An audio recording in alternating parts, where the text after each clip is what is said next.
चांडो की धीअ, तुंहिंजे बाबा चयो आहे त पाण में वेही दिमाग़ वेड़ायो, पोइ ई कुझु मसइले जो हल निकिरंदो।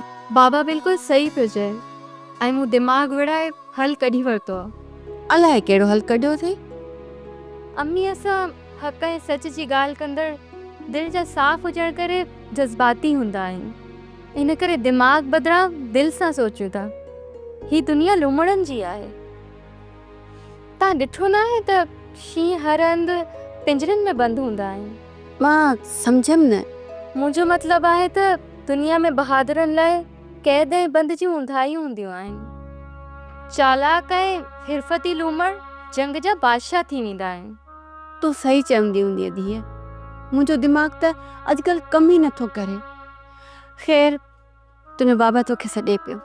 आउं अचां थी अम्मी, ऐं तव्हांखे ॿुधायां थी त छा करिणो ऐं छा थींदो। ही दुनिया मकारनि जी आहे त मां बि इन में भाग आज़माए ॾिसंदसि। चङो, जल्दी अचिजे। हाँ,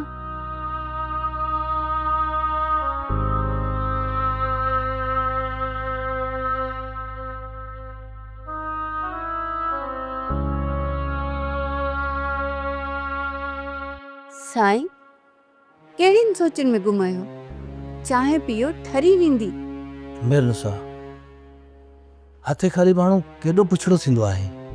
को लठ, धुको, बंदूक, हथियार, पिस्टल इंसान जे लाइ केॾो न ज़रूरी हूंदो आहे। हथे खाली पाण छा था करे सघूं? हथियारनि जूं त घर में कोठियूं भरियूं पयूं हुयूं, पर अलाह जो हुकुम न हुयो त पोइ छा करे सघिजे थो। हा, तूं ठीक थी चईं। क़िस्मत जे न साथ छॾे वेंदी आहे त उठ ते चढ़ियल माण्हू खे कुतो चक पाए वेंदो आहे। बाबा साईं, तव्हां सॼी ज़िंदगी शींहनि वांगुरु गुज़ारी, छेड़ा कया ऐं दुश्मननि मथां बरतरी हासिल कई। उन विच में ज़मानो केॾो तब्दील थी चुको आहे, तव्हां हुन तरफ़ ध्यानु न ॾिनो, बसि पंहिंजे ख़ानदानी उसूलनि जी पाबंदी जारी रखी। त छा मूं इहो ग़लति कयो? तूं चवण छा थी चईं थी? बाबा साईं, ज़माने जी रफ़्तार सां गॾु न हलंदड़ माण्हू पुठिते रहिजी वेंदा आहिनि। चांडो की तूं गुज़ारत ॾियण बदिरां सही ॻाल्हि छो नथी करे? त तुंहिंजे मन में छा आहे? अम्मी, मां चाहियां थी त असीं लोह खे लोह सां कटियूं, जहिड़नि खे तेड़ा थी ॾेखारियूं। त पोइ असां बि उन्हनि जहिड़ा थी वञूं, त पोइ दुश्मन ऐं असांजे विच में फ़र्क़ु कहिड़ो रहिजी वेंदो? अम्मी, यार मसलो फ़र्क़ु जो न पर सर्वाइवल जो आहे। फ़र्क़ु जो ताईन करे सघंदासीं, ज़िंदा ई न रहंदासीं त इहो केरु तय कंदो त असीं हीरो ऐं दुनिया ज़ीरो हुई। भला तूं छा सोचियो आहे? मूंखे ॿुधा, इरादो छा आहे तुंहिंजो? सर्वाइव जे लाइ भला असांखे कहिड़ी कड़ी गोरी खाइणी पवंदी? असां भला तुंहिंजे पुठियां हली था ॾिसूं।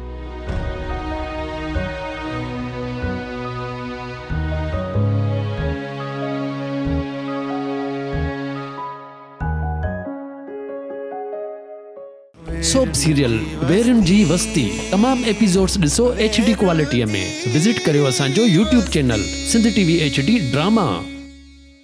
सब्सक्राइब कयो असांजो official YouTube channel Sindh TV HD drama ऐं वधीक अपडेट लाइ बेल आइकन खे क्लिक करियो।